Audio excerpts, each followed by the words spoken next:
ये कहानी एक धर्मपुर गांव की है, जहाँ के लोग सुबह सवेरे उठते तो थे, लेकिन एक खौफ के साथ। इस गांव में एक जालिम इंसान का राज था, जिसका नाम वीर सिंह था।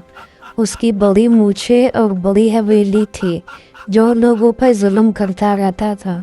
वो अक्सर हवेली में नाच गानों और शराब में मस्त रहता था। वीर सिंह के 4 मुहाफिज थे, जो अक्सर गांव में खौफो हरास फैलाया रखते थे। वो जोर से चिल्लाते और कहते थे, सब लोग बाहर आओ, सरदार का हिस्सा निकालो। वो लोगों में खौफो हरास फैलाकर उनसे अनाज लेते थे। गांव में एक रघु काका होता है, जिसके पास अनाज नहीं होता तो मुहाफिज उसको जोर जोर से मारने लगते हैं। रघु काका का एक छोटा बेटा मोहन और उसकी बीवी रामनी होती है। रामनी रघु के पास बैठे हो रही होती है, जबकि मोहन खड़ा सब कुछ खामोशी से देख रहा होता है। सरदार हवेली में बैठा शराब पीते हुए कहता है, ये सब मेरे बगैर भूखे मर जाएंगे।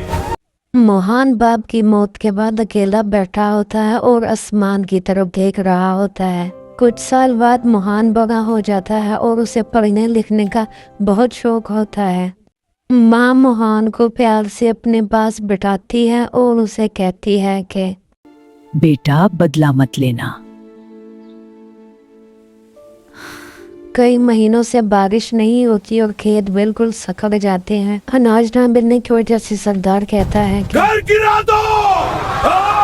तो मुहाफिज लोगों के घर गिराने लगते हैं और लोग चिल्ला रहे होते हैं।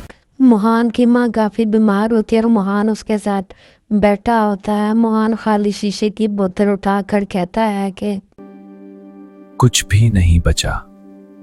मोहन मदद मांगने के लिए सरदार की हवेली पे जाता है, लेकिन वहाँ उसके मुहाफिज मोहन को अंदर नहीं जाने देते और कहते हैं कि जाओ यहाँ से। लेकिन मैं अंदर जाना चाहता हूँ। कोई इजाजत नहीं। बराए मेहरबानी। अभी जाओ। मोहन जब घर वापस आता है तो वो देखता है उसकी माँ आखिरी सांस ले रही होती है। माँ चली गई।